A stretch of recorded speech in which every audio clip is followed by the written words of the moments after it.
Way back in the golden age of silent film, a real-life crime story unfolded that would change everything.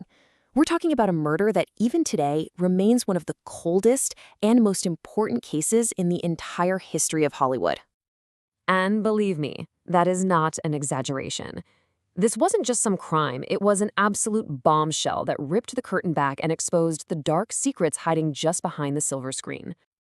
Just try to picture it. Los Angeles, the morning of February 2nd. The body of a hugely respected director is discovered lying on his living room floor. At first, no one knows what happened. But then, they turn him over. And there it is. A single bullet hole in his back.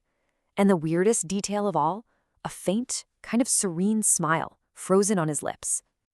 Now, the discovery itself is really where the whole story begins, because those first few hours of the investigation were, and I'm not kidding, a masterclass in total and utter chaos. So, our victim is William Desmond Taylor. And he's not just some director, he's a big deal, president of the Motion Picture Directors Association. But here's the thing, this was clearly not a robbery gone wrong. As you can see, his cash, a diamond ring, all his valuables were just sitting there, untouched. Which means one thing, the motive wasn't money. Oh no, this was personal, very personal.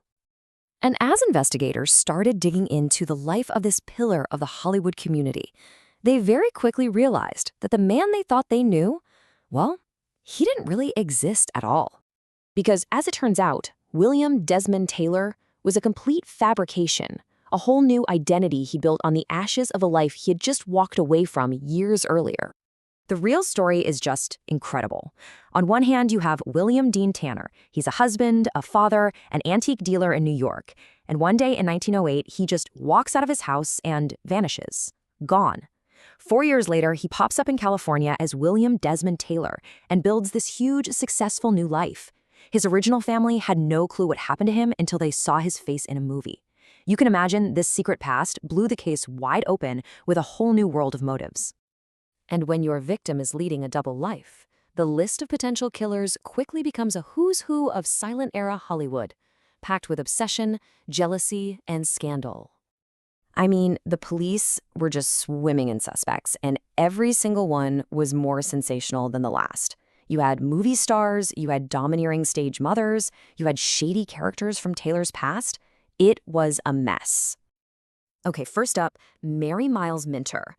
She was a massive teen starlet, like the Taylor Swift of her day, and she was completely, obsessively in love with the 49-year-old Taylor. When police searched his bungalow, they found her gushing love letters and even a nightgown with her initials on it.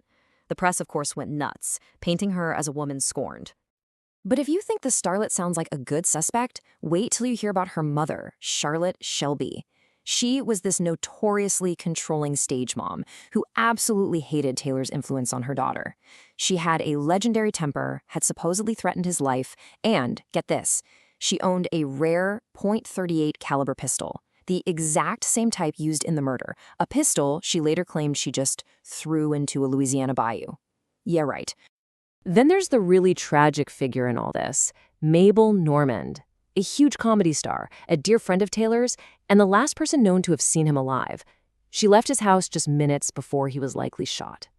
Now, Taylor was trying to help her kick a serious cocaine addiction and was about to go after her drug suppliers. So the question is, did they hire a hitman to shut him up for good? When they found Taylor's body, he had a locket with her picture in his pocket. And you can't forget the ghost of the case, Edward Sands. This guy was Taylor's ex-valet, had a criminal record, and had already robbed and forged checks from his boss.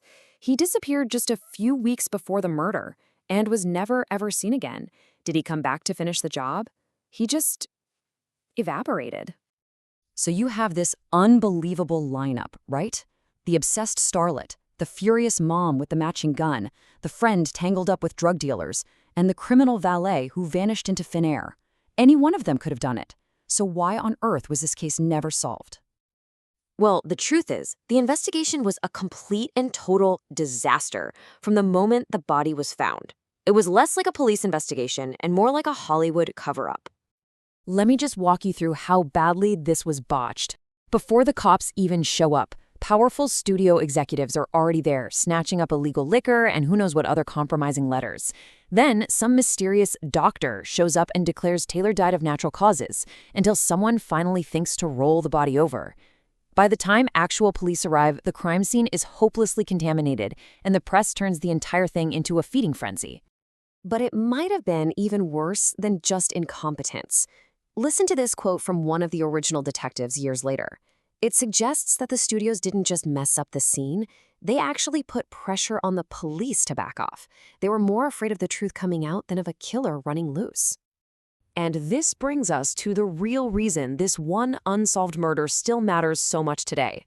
Its fallout didn't just ruin a few careers, it fundamentally reshaped the entire film industry.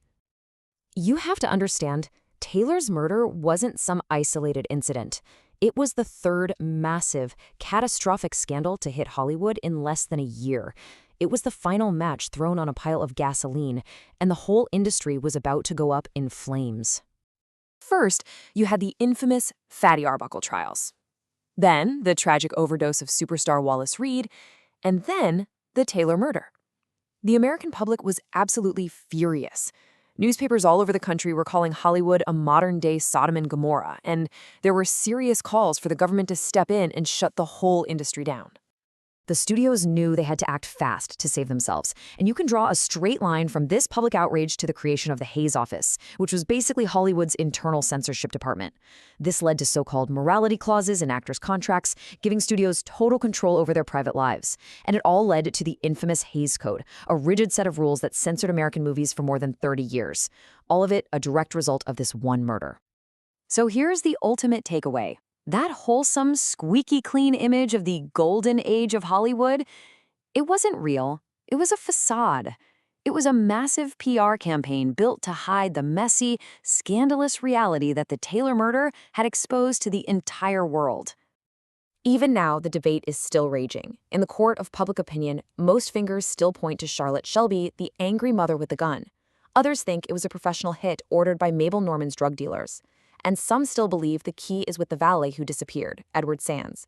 But thanks to that initial cover-up, we'll probably never know for sure. Which really leaves us with one final haunting question. In a town where fortunes are made by creating illusions and selling fantasies, maybe the one story Hollywood could never solve was the one it never ever wanted to tell in the first place. The truth of what happened that night remains Hollywood's original, and maybe its greatest, secret.